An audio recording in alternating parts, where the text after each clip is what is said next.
Jadi, pagi, warahmatullahi wabarakatuh. Hari ini kita kembali melanjutkan perkuliahan kita di psikologi gender.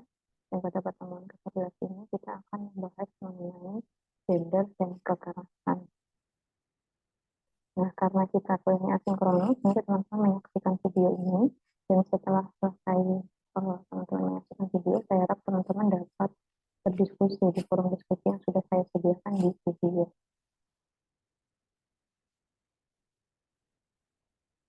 Nah, teman-teman bisa melihat ini ya, sebelum kita mulai terkait dengan materi atau pembahasan, di sini ada beberapa berita yang cukup marak terkait dengan kekerasan. Dan sebagian besar kekerasan yang dilakukan ini adalah kekerasan dalam rumah tangga yang dilakukan oleh suami kepada istrinya. Gitu ya. Kayak misalnya yang sebelah kiri itu ada baru banget terjadi pada kemarin tanggal 1 Desember gitu ya. Ada seorang suami yang dia memukul istrinya sampai kepalanya itu bocor. Terus yang satunya lagi itu ada kasus yang tahun lalu cukup booming ya, di tahun 2022 lalu cukup booming terkait dengan kasus kekerasan antara Rizky Bilar dan juga Lesti Kejora. Nah, di sini juga ada kasus-kasus yang lain gitu ya.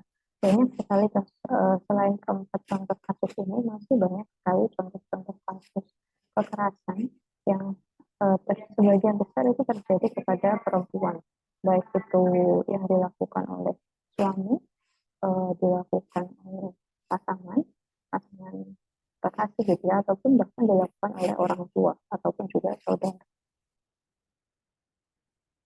Nah, kalau melihat banyak kasus kekerasan kepada perempuan gitu, atau kekerasan secara umum gitu ya, menurut kalian itu seperti apa sih? Teman-teman bisa menyampaikan pendapat kalian gitu ya, dan kenapa hal tersebut itu bisa terjadi? Kenapa marak sekali terjadi kasus-kasus kekerasan? Nanti teman-teman silakan menyajikan atau menyampaikan pendapatnya di forum diskusi. Nah, di sini juga ada beberapa data terkait dengan kasus kekerasan yang ada di seluruh dunia. Kalau ini kasus kekerasan yang terjadi dan ada di seluruh dunia, gitu ya. Kayak misalnya gitu ya, yang sebelah kiri itu 16% seorang perempuan di usia 15 sampai dengan 24 tahun itu mereka pernah mengalami kekerasan gitu, atau dia pernah menjadi korban kekerasan selama 12 tahun 12 bulan terakhir. Jadi dalam kurun waktu 1 tahun itu sebagian besar atau 16% perempuan itu mereka pernah menjadi uh, korban kekerasan gitu ya. Terus kemudian di situ juga ada bahwa uh, apa namanya, pasangan yang menikah, dalam kekerasan dalam rumah tangga dan sebagainya gitu ya, ada 1 dari 4 orang yang mereka menikah ataupun berpasangan gitu ya, mereka pernah menjadi korban kekerasan. Jadi sangat banyak sekali kasus-kasus kekerasan yang terjadi di seluruh dunia. Nah, kalau yang ini itu adalah data kekerasan berbasis gender ya, terhadap perempuan yang terjadi di Indonesia mulai dari tahun 2012 sampai dengan tahun 2021. Nah, kalau dari grafik ini kita bisa melihat grafiknya itu kecenderungannya adalah meningkat setiap tahunnya. Jadi ada beberapa anomali kayak misalnya di tahun 2016, di tahun 2020, di mana kasusnya itu menurun dari sebelumnya. Nah, kalau yang tahun 2020 ini mungkin ada kaitannya juga dengan pandemi.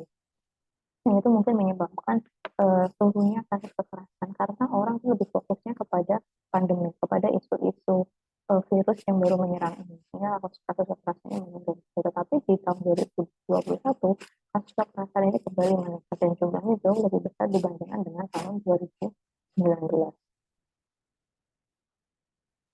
Nah, perempuan ya, di berbagai macam kasus kekerasan, perempuan itu lebih banyak menjadi pihak yang rentan untuk menjadi korban kekerasan gitu ya, yang itu terjadi tidak hanya pada satu relasi aja atau satu domain aja, tetapi terjadi di banyak domain, mulai dari domain pacaran, ketika dalam konteks pernikahan atau dalam keluarga yang dilakukan oleh ayah, oleh saudara gitu ya, itu oleh paman, mungkin oleh kakek gitu ya, atau oleh saudara yang lain, itu banyak terjadi. Jadi di berbagai domain yang lebih banyak menjadi korban itu adalah perempuan. Nah, kekerasan yang terjadi dalam relasi intim atau relasi berpasangan itu dikenal juga dengan istilah intimate partner violence atau kekerasan relasi intim, yang mana ini tuh merujuk pada berbagai bentuk kekerasan, baik itu psikologis maupun fisik, yang itu terjadi pada konteks hubungan intim, bisa dalam konteks pernikahan, bisa dalam konteks pacaran, atau bisa dalam konteks kohabitasi pada masyarakat barat yang mereka menerima kohabitasi gitu ya. Nah, bentuknya itu sangat beragam, gitu, mulai dari kekerasan fisik, kekerasan seksual, kekerasan verbal, kekerasan sosial, gitu ya, stalking dan sebagainya, itu kan adalah bentuk kekerasan sosial juga.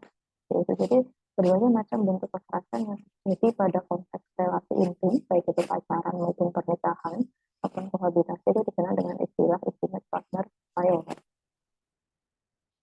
Nah, ini sedikit hasil studi gitu yang dilakukan pada masyarakat Amerika di tahun 2014, di mana lebih dari 22 perempuan partisipan mereka tuh melaporkan pernah mengalami kekerasan fisik yang cukup berat, ya, mulai dari dipukul, ditendang, dibakar gitu, bahkan dilempar dengan barang gitu yang itu dilakukan oleh pasangan. Nah, ini juga ada beberapa data terkait dengan kekerasan intimate partner violence gitu, yang misalnya sekitar 1 dari 3 perempuan dan juga 1 dari 4 perempuan mereka itu pernah mengalami kekerasan fisik dalam taraf yang cukup berat atau severe. Sementara 1 dari 5 perempuan dan juga 1 dari 13 laki-laki mereka pernah mengalami kekerasan seksual. Kemudian 14% perempuan dan juga 5% laki-laki itu mereka pernah melaporkan bahwa mereka tuh pernah di stalk atau diintusi gitu oleh pasangan. Nah, ini data kekerasan dalam relasi intim gitu ya di Indonesia. Nah, kalau misalnya kita melihat di sini kan pelaku berdasarkan hubungan yang dimiliki, di mana kalau 2 kasus yang cukup tinggi, bahkan 3 itu, 3 kasus yang paling tinggi itu kekerasan itu dilakukan oleh pasangan, sorry, oleh orang terdekat gitu, yang 2 diantaranya itu dilakukan oleh pasangan, di mana posisi pertama kekerasan itu paling banyak dilakukan oleh suami atau istri, sementara yang kedua itu dilakukan oleh pacar atau teman gitu ya, teman yang memiliki hubungan lebih, sementara yang ketiga itu adalah lainnya, tetapi kalau kita mendefinisikan lainnya kan cukup banyak, sehingga yang selanjutnya itu adalah oleh orang tua gitu ya, oleh orang tua sendiri. Berarti kan kita melihat ini orang-orang yang justru berada di dekat kita, atau yang mereka memiliki relasi yang cukup dekat dengan kita adalah ancaman yang lebih besar untuk menjadi pelaku kekerasan. Jadi sebenarnya cukup apa ya, cukup mirip gitu ketika kita melihat kondisi ini, karena yang harusnya menjadi pelindung gitu, tapi ternyata mereka malah menjadi pelaku gitu. Nah, ini beberapa alasan kenapa kok pada akhirnya seorang perempuan yang menjadi korban kekerasan dalam berpacaran mereka tetap bertahan dalam hubungan yang penuh dengan kekerasan. Nah, alasan yang pertama itu adalah atribusi timbal balik, di mana mereka itu merasa bahwa pasangan yang melakukan kekerasan itu karena dia itu juga melakukan kesalahan, gitu ya. Jadi kekerasan ini dilakukan sebagai bentuk apa ya? Balasan kita atas situasi-situasi atau tindakan-tindakan yang salah yang dilakukan oleh si perempuan.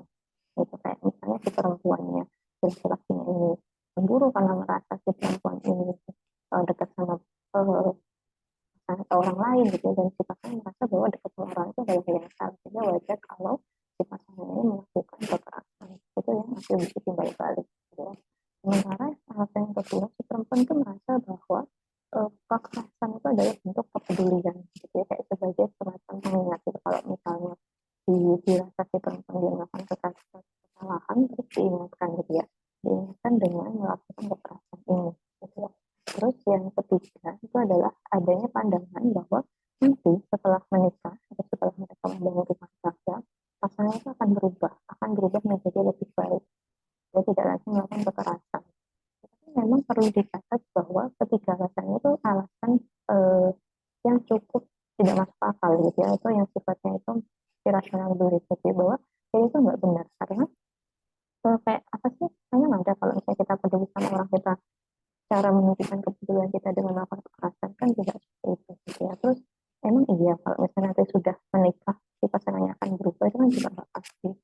sehingga itu adalah keyakinan-keyakinan yang kita miliki jadi dan belum itu belum tentu benarnya.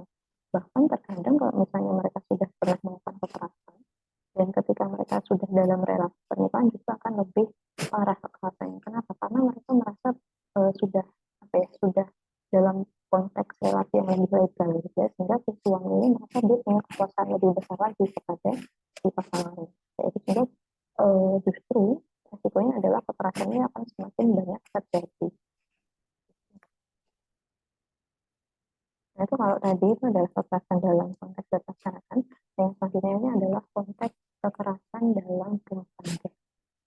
Ya. Nah, kekerasan dalam rumah tangga juga cukup banyak, di mana para suami atau para laki-laki yang mereka memukul istri, ya, atau melakukan kekerasan kepada istri, mereka itu merasa itu adalah tindakan yang benar, karena mereka merasa itu adalah sebuah wujud otoritas, superioritas, dan juga kontrol.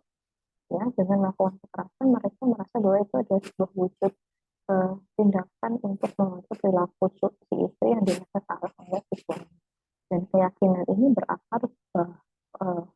berakar pada keyakinan bahwa istri itu adalah milik suami dan suami itu memiliki kekuasaan penuh terhadap istri sehingga mereka bisa melakukan apapun kepada istrinya, gitu ya, termasuk dengan melakukan kekerasan, terutama pada situasi-situasi di mana si suami ini merasa istrinya itu telah melakukan kesalahan, kayak misalnya kesalahannya eh, apa namanya keluar malam, atau misalnya pergi nggak balik-balik, atau misalnya dia nggak mau mengatakan suaminya, dan sebagainya, itu adalah bentuk kesalahan menurut si suami, sehingga mereka bisa dan boleh melakukan kekerasan kepada suami.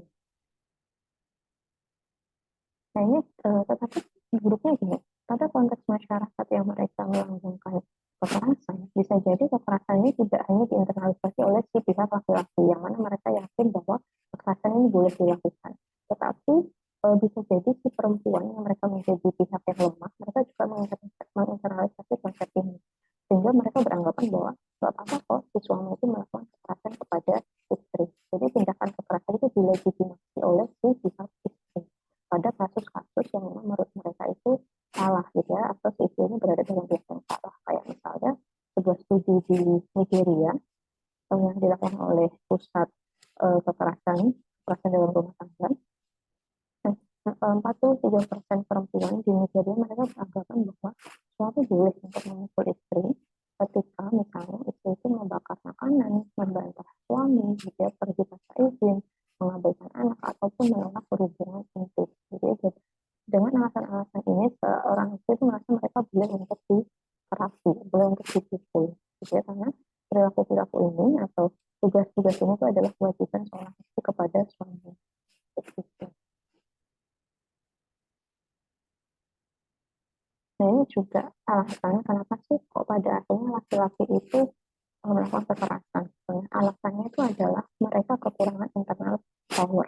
Jadi mereka menggunakan perilaku mengontrol dan juga kekerasan itu untuk menunjukkan kekuasaan, gitu ya, untuk menunjukkan maskulinitas. Karena mereka tidak memiliki strategi ataupun alternatif lain yang bisa mereka gunakan.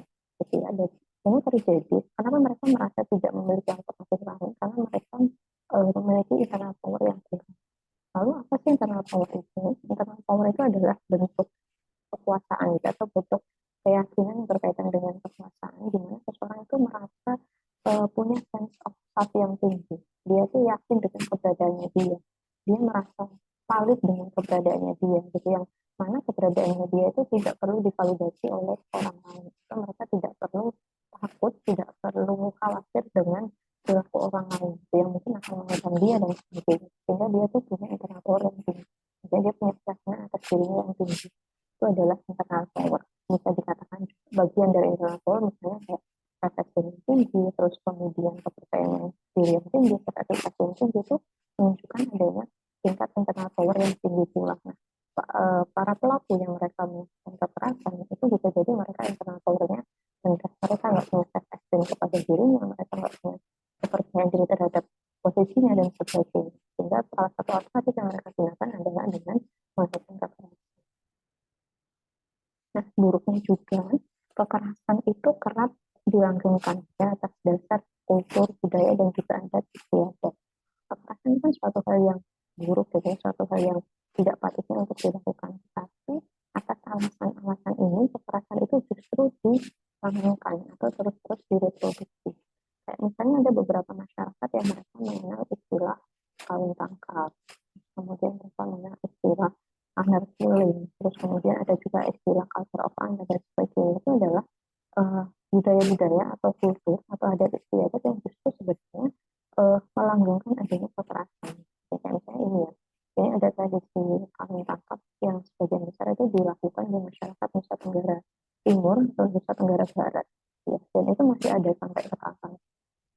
Dimana kalau misalnya seorang laki-laki mereka ini menikahi seorang perempuan, mereka itu harus kayak menculik dulu si perempuan. Nah sebenarnya sudah ada eh, peregulasian secara adat di mana itu tuh sebenarnya sudah diatur gitu ya. Kawin tangkap itu tuh sudah diatur oleh kedua belah pihak keluarga, di mana itu berdasarkan persetujuan. Tetapi ada juga oknum-oknum yang memanfaatkan kawin tangkap ini untuk dia menikahi seseorang yang dia sukai. Karena mungkin si perempuan ini tidak membalas perasaannya, sehingga dia menggunakan jalan pintas dengan cara kawin tangkap ini. Karena kalau seorang perempuan sudah ditangkap oleh seorang laki-laki, mau nggak mau tuh mereka harus dinikahkan. Karena kalau tidak dinikahkan itu akan membawa eh, apa ya, nama buruk kepada keluarga. Terus itu akan menodai nama keluarga. Sehingga mereka terpaksa harus dinikahkan. Padahal sebenarnya juga merugikan gitu ya untuk si pihak perempuan. Nah ini juga beberapa bacaan yang mungkin teman-teman juga bisa baca kalau misalnya tertarik kepada isu-isu gender. Itu ada yang eh, perempuan yang menangis kepada bulan hitam itu adalah sebuah apa ya, cerita ini berdasarkan kisah nyata ya, yang mana ini ada kaitannya dengan pengalaman seorang perempuan terkait dengan kawin tangkap tadi. Sementara kalau yang kedua ini adalah Nyai dan Pertunjukan di Hindia Belanda, di mana itu menceritakan eh, peristiwa-peristiwa terkait dengan pertunjukan di masa Hindia Belanda, seorang perempuan Indonesia yang mereka menikah dengan company Belanda, terus mereka mengalami kekerasan, mereka hanya dimanfaatkan dan sebagainya. Tetapi meskipun dalam buku ini juga ada beberapa cerita yang sifatnya positif, di mana pasangan Indonesia dan juga pasangan Belanda ini mereka hidup dengan bahagia, even tidak dalam kasus yang legal, karena pada waktu itu mungkin tidak diakui, gitu ya. Ini juga uh, bentuk kekerasan yang dilakukan atas dasar politik ya, atau tidak dilakukan oleh negara. Dimana kalau ini kasusnya itu di Iran, di mana di Iran ini ada yang namanya polisi moral. Polisi moral di Iran ini mereka bertugas untuk me, apa ya, menertibkan masyarakatnya ketika masyarakatnya itu dirasa mereka sudah apa ya, melanggar aturan-aturan kaidah gitu ya. Misalnya seorang perempuan yang tidak pakai jilbab atau seorang laki-laki yang dia bajunya ketat dan sebagainya, itu akan ditangkap oleh polisi moral ini di Iran gitu. Dan ada sebuah kasus di mana ada seorang perempuan yang namanya itu Masa Amini, yaitu setelah ditangkap oleh polisi moral ini dia meninggal gitu ya. Dan ini cukup banyak mendapat sorotan waktu itu. Ini juga ada anak killing gitu ya. Nah, anak killing ini juga salah satu uh, bentuk kekerasan yang dia dilakukan atas dasar budaya dan juga kultur. Dimana kalau dalam anak killing ini dikatakan bahwa membunuh seseorang, anak killing ini dalam konteks keluarga gitu, atau dalam konteks orang terdekat, dimana membunuh seorang anggota keluarga, baik itu anak, adik atau saudara, itu diperbolehkan ketika si orang tersebut itu telah melakukan suatu tindakan yang uh, mencederai nama baik keluarga. Itu adalah anak killing, dan itu juga pernah terjadi di Indonesia, dan banyak juga terjadi kasusnya itu di daerah Timur Tengah. Ya, jadi ini definisi dari anak killing. Anak killing itu adalah sebuah kekerasan yang sebagian besar dilakukan kepada perempuan, meskipun tidak terbatas pada perempuan gitu ya, yang dilakukan oleh keluarga ataupun saudara. Jadi anak killing itu dalam konteks keluarga, ya, dengan tujuan menghilangkan nyawa dengan dalih untuk menghukum perempuan atau saudara karena mereka telah menodai kehormatan keluarga gitu ya. Kayak tindakan-tindakan yang dirasa menodai kehormatan keluarga itu seperti menolak perjodohan, terus kemudian menjadi korban pemerkosaan, bercerai, terus kemudian melakukan hubungan seksual di luar nikah dan sebagainya. Itu adalah bentuk-bentuk perilaku yang dianggap menodai kehormatan keluarga, sehingga mereka di keluarga ini yang sebagian besar itu adalah ayah atau saudara laki-laki, mereka mereka boleh gitu ya untuk menyakiti dan juga melukai bahkan membunuh si saudara perempuannya ini, bukan perempuannya ini. Nah, yang cukup salah satu budaya juga yang melanggengkan adanya kekerasan itu adalah budaya patriarki. Di mana dalam budaya patriarki itu ada beberapa pandangan ini gitu ya, bahwa uh, wanita itu adalah milik laki-laki, sehingga boleh melakukan apapun kepada perempuan. Gitu ya. Terus kemudian laki-laki itu juga dianggap lebih berkuasa dan mereka berhak untuk menghukum perempuan ketika dirasa perempuan itu sudah melakukan kesalahan. Terus kemudian juga yang cukup perlu menjadi sorotan itu adalah anggapan bahwa keluarga itu adalah ranah privat, sehingga pihak luar itu tidak boleh ikut campur. Nah ini cukup menyulitkan. Kenapa? Karena kalau misalnya terjadi kekerasan, kekerasan itu sebuah tindakan yang harusnya dicegah, gitu ya, dicegah dan uh, bisa dilaporkan. Gitu. Tapi kalau dalam konteks masyarakat patriarki, keluarga itu ranah privat, sehingga orang lain, tetangga atau orang yang tidak di dalam keluarga itu mereka nggak boleh ikut campur, jadi sehingga ya nggak, mereka nggak berhak untuk misalnya melaporkan kalau misalnya sudah ada tindakan kekerasan dan sebagainya, karena itu bukan urusan mereka. Gitu. Terus kemudian juga ada alasan yang lain bahwa perempuan itu dianggap lebih lemah dibandingkan dengan laki, sehingga mereka bisa melakukan apapun kepada si perempuan. Nah, ini beberapa alasan atau beberapa sudut pandang kenapa pada akhirnya internal partner violence ini terjadi.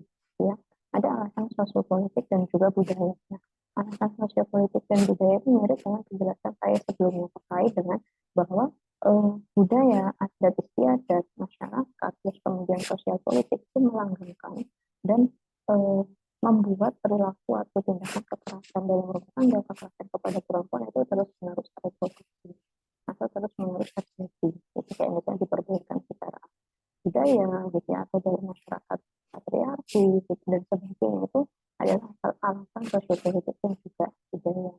Terus kemudian alasan interpersonal dari pengalaman si orang yang melakukan tindakan kekerasan, mulai dari social learning theory sama social power perspective. Nah, kalau social learning theory itu berarti orang yang dia melakukan kekerasan itu mereka belajar dari sosial, belajar dari lingkungan, bahwa kekerasan itu adalah jalan yang cukup efektif untuk dia menyelesaikan permasalahan. Entah dia melihat keluarganya, misalnya ayahnya dia melakukan kekerasan kepada ibunya, gitu ya, atau dia melihat dia menjadi korban kekerasan dari orang tuanya, gitu, yang dia merasa bahwa dengan orang tuanya melakukan kekerasan kepada dia itu bisa nurut, gitu, dan dia menginternalisasi hal tersebut sehingga dia mempraktekannya kepada pasangan atau kepada orang lain. Itu adalah dari social learning theory. Jadi dia belajar dari lingkungan, dia melihat, dia mengamati, gitu, atau bahkan dia merasakan. Terus kemudian social power perspective. Nah, kalau dari social power perspective ini adalah anggapan bahwa si pelaku ini dia memiliki kuasa yang lebih atau memiliki kekuatan yang lebih, sehingga mereka boleh dan bisa melakukan tindakan kekerasan kepada orang lain, dan dalam konteks ini adalah kepada perempuan. Gitu. Terus kemudian yang ketiga adalah kepribadian individu, di mana kalau kepribadian individu ini lebih kepada memang ada orang-orang yang dia memiliki kecenderungan untuk melakukan tindakan kekerasan yang lebih besar dibandingkan dengan orang lain. Dan misalnya dia memiliki kecenderungan tentang yang lebih tinggi, dia memiliki kecenderungan agresivitas yang lebih tinggi dan sebagainya. Ini yang cukup miris juga sebenarnya kalau kita melihat dalam konteks keseharian, di mana seorang istri atau seorang korban mereka itu tetap bertahan dalam uh, hubungan yang sebenarnya penuh kekerasan, karena mereka tidak ada alternatif pilihan yang lain. Misalnya mereka merasa bahwa ketika mereka keluar dari relasi ini itu mereka harus kemana, mereka nggak punya pekerjaan, mereka harus bergantung pada siapa, nanti mereka harus menghidupi dirinya sendiri dan menghidupi anaknya seperti apa dan sebagainya. Sehingga dia mau nggak mau harus bergantung kepada si suaminya atau kepada pasangannya. Even si pasangan ini telah melakukan kekerasan. Ini bentuk kekerasan yang selanjutnya yaitu kekerasan seksual, ya. Dan kekerasan seksual juga cukup banyak terjadi kepada anak, masih dalam di bawah umur itu sangat sering terjadi. Nah, kalau yang kekerasan seksual itu adalah bentuk perilaku atau usaha tindakan seksual yang dilakukan oleh orang lain tanpa adanya konsen, gitu ya, atau menentang keinginan orang yang apa namanya menjadi menjadi korban. Jadi tanpa konsen dan orangnya itu menolak, tetapi dipaksakan, itu adalah kekerasan seksual. Nah, mirisnya atau sayangnya atau mirisnya gitu ya, dalam kasus-kasus kekerasan seksual, perempuan itu selalu menjadi pihak yang dipersalahkan. Even dia menjadi korban, dia itu juga selalu menjadi pihak yang dipersalahkan. Kayak misalnya adanya anggapan bahwa eh, seorang perempuan yang dia diperkosa atau misalnya dilecehkan itu karena pakaiannya terbuka, atau karena pakaiannya mengundang, gitu ya, atau karena mereka sering keluar malam. Kita anggapan masyarakat itu seperti itu. Padahal faktanya mereka mereka yang menjadi korban pelecehan atau menjadi korban kekerasan seksual itu mereka dia menggunakan pakaian yang baik-baik saja, gitu kan. Mereka menggunakan celana panjang, mereka pakai rok panjang, mereka pakai pakaian yang tertutup, gitu ya, pakai pakaian yang longgar, gitu. Nah, tapi ya itu tidak bisa mencegah terjadinya kekerasan.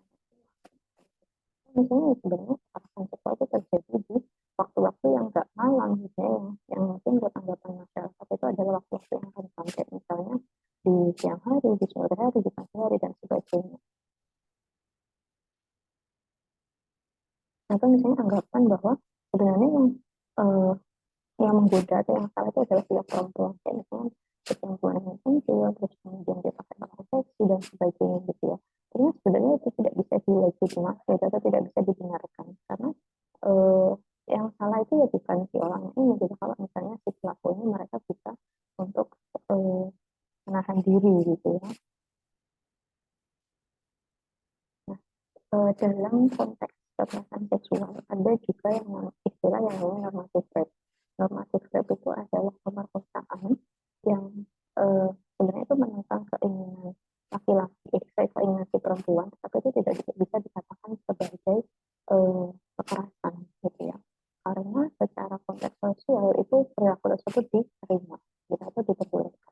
Ya, sebenarnya tidak diperbolehkan, gitu ya, tapi sosial masyarakat itu memperbolehkan, itu kayak misalnya pemerkosaan dalam konteks pernikahan, di mana seorang suami ketika dia meminta hubungan sama istri kepada istrinya, gitu, sementara istrinya menolak dan si suami memaksa, itu sebenarnya adalah bentuk pemerkosaan. Tetapi karena mereka dalam konteks hubungan yang legal, hubungan pernikahan, maka itu tuh tidak dianggap sebagai bentuk pemerkosaan.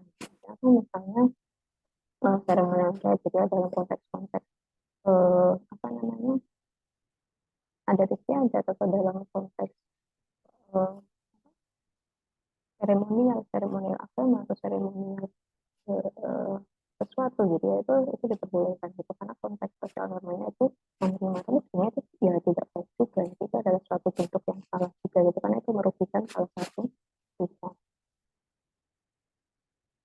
Ini pertanyaannya, jadi apakah kekerasan itu terjadi hanya pada perempuan? Nah, tentu saja tidak, karena siapapun, baik itu laki-laki, perempuan, orang muda, anak kecil, bahkan orang tua, itu mereka bisa menjadi korban kekerasan. Gitu, kayak misalnya dalam kasus, kita kembali ke data ini, gitu. Kalau dari data ini kan terlihat jelas laki-laki juga bisa menjadi korban kekerasan, tetapi hanya saja secara prevalensi atau secara kecenderungan perempuan itu lebih rentan dibandingkan laki-laki untuk menjadi korban kekerasan. Kayak misalnya ini, gitu ya, dari 12 ada 12.389 laki-laki Indonesia yang mereka pernah mengalami kekerasan, gitu ya, baik secara kekerasan seksual, kekerasan verbal, fisik, gitu ya, ataupun pemaksaan untuk melihat konten porno dan sebagainya, gitu ya. Dan bisa dikatakan bahwa satu dari 17 anak laki-laki itu mereka pernah mengalami kekerasan seksual. Kayak misalnya kalian pernah nggak ingat kasusnya Johnny Depp sama Amber Heard, itu kan yang menjadi korbannya adalah si laki-laki, si Johnny Depp. Ya. Nah, terus kemudian ini adalah hal-hal yang mungkin bisa dilakukan untuk eh, apa ya, mencegah terjadinya kekerasan, ya, baik itu kepada perempuan maupun kepada laki-laki. Yang pertama mulai dari eh, memberikan pengetahuan dan juga kemampuan dalam membangun relasi yang sehat kepada anak muda dan kepada orang lain. Terus kemudian eh, melibatkan peran orang dewasa dan juga kelompok. bisa apa ya, mereka itu engage gitu ya untuk mencegah terjadinya kekerasan itu terjadi. Terus kemudian juga memutus rantai pergerakan atau pertumbuhan menuju adanya kekerasan dalam berpasangan. Misalnya eh, parenting skill, terus kemudian terapi keluarga ketika misalnya dalam keluarga itu ditemukan tindakan kekerasan dan sebagainya. Terus kemudian juga menciptakan lingkungan yang aman, lingkungan yang protektif kepada semua orang, dan juga memberikan dukungan kepada keluarga yang salah satu anggota keluarga itu memang menjadi korban kekerasan. Terus kemudian eh, mendukung para penyintas kekerasan agar mereka merasa lebih aman. Itu adalah beberapa tindakan yang mungkin bisa dilakukan untuk mencegah terjadinya kekerasan yang berkelanjutan. Saya rasa itu untuk materi kita pada hari ini terkait dengan gender dan juga kekerasan. Teman-teman boleh berdiskusi, boleh bertanya, boleh menjawab pertanyaan di kolom diskusi atau di kolom diskusi yang telah saya sediakan di video. Sekian materi pada hari ini. Selamat pagi, selamat siang, selamat warahmatullahi wabarakatuh.